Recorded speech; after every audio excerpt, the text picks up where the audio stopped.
Hi అండి, welcome to నర్వీ channel. ఈరోజు మీ ముందుకు మంచి రెసిపీతో వచ్చేసానండి. పిల్లలు కూరగాయలు తినకపోయినా ఇలా చేస్తే చాలా ఇష్టంగా తింటారు. ఫర్టిలిటీ జర్నీలో కూడా పోషకాలు ఎక్కువ ఉన్న ఆహారం తీసుకోవాలనుకునే వాళ్ళందరికీ కూడా ఇది మంచి రెసిపీ. పెసళ్ళు, బఠానీలు, ఈ రెయిన్బో వెజిటబుల్స్తో టేస్ట్తో పాటు మంచి న్యూట్రిషన్ కూడా లభిస్తుంది. మరి ఈ కలర్ఫుల్ రెయిన్బో పులిహోర ఎలా చేయాలో చూసేద్దామా. ముందుగా ఒక గ్లాస్ బియ్యం అయితే తీసుకున్నానండి. బియ్యాన్ని బాగా కడిగి ఒక గ్లాస్కి 1.5 గ్లాస్ దాకా నీళ్లు పోసుకొని కొద్దిగా నూనె వేసి పొడి పొడిగా ఉడికించుకొని పూర్తిగా చల్లార్చి అయితే పక్కన పెట్టుకునేసానండి. ఈ వెజిటబుల్స్ చూసారా, ఈ కలర్స్ చూస్తుంటేనే తినాలనిపిస్తుంది కదా, అందుకే దీనికి నేను రెయిన్బో పులిహోర అని పేరు పెట్టేశాను. ఇప్పుడు ప్యాన్లో కొద్దిగా ఆయిల్ వేసుకొని ఆవాలు, జీలకర్ర అయితే నేను కొంచెం ఎక్కువే వేసుకుంటున్నాను. టేస్ట్ ఫ్లేవర్ బాగుంటుంది కాబట్టి. తర్వాత ఉల్లిపాయ, పచ్చిమిర్చి వేసుకొని గోల్డెన్ కలర్ బ్రౌన్ వచ్చేంత వరకు వేయించుకునేసానండి. ఇప్పుడు నేను కట్ చేసి పెట్టుకున్న రెయిన్బో వెజిటబుల్స్ అన్నీ వేసేస్తున్నాను. Carrot, beans, capsicum, sweet corn, కొద్దిగా ఆలు, మీకు నచ్చిన వెజిటబుల్స్ కూడా యాడ్ చేసుకోవచ్చు.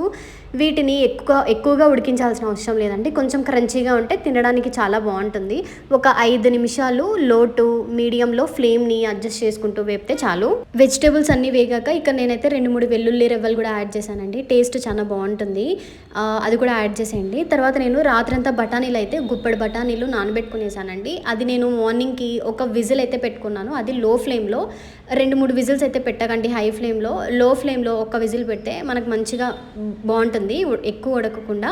ఇక్కడైతే నేను పెసళ్ళు కూడా యాడ్ చేసేస్తున్నాను. రాత్రంతా నానబెట్టుకొని మార్నింగ్ అయితే మొలక కట్టేశాను. అవి మరుసటి రోజుకి ఇలా మంచిగా మొలకెత్తేసింది. ఇది కూడా నేను ఇడ్లీ పాత్రలో అయితే ఒక 20 to 25 మినిట్స్ దాకా స్టీమ్ అయితే పట్టుకునేసాను నేను మంచిగా. ఇవి కూడా నేను దీంట్లో యాడ్ చేసేస్తున్నాను. ఒక 6-7 స్పూన్స్ అయితే యాడ్ చేస్తున్నాను. మొత్తం అయితే యాడ్ చేయట్లేదు, ఎంత కావాలో అంత మాత్రమే తీసుకుంటున్నాను. ఇవన్నీ ఒకసారి కలుపుకునేసి ఇందులోనే చిటికెడు పసుపు, చిటికెడు ఉప్పు వేసుకొని మంచిగా అవన్నీ కలిసేలా అయితే వేయించుకునేస్తున్నాను. చూసారా ఎంత బాగా వేగిపోయినాయో. అవన్నీ పచ్చివాసన పోయేంత వరకు వేపుకునేస్తే సరిపోతుందండి.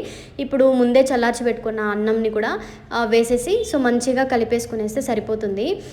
వెజిటేబుల్స్ అన్నీ రైస్కి పట్టేలా కలిపితే రుచి సూపర్, చాలా హెల్దీ అండి. చూడ్డానికి ఇంత కలర్ఫుల్గా ఉన్న, తినడానికి ఇంత టేస్టీగా, చేయడానికి కూడా చాలా ఈజీగా ఉంటుంది. ఒకసారి ట్రై చేస్తే మళ్ళీ చేసుకోవాలనిపిస్తుంది. లాస్ట్లో నిమ్మరసం వేయడం మాత్రం మర్చిపోద్దండి.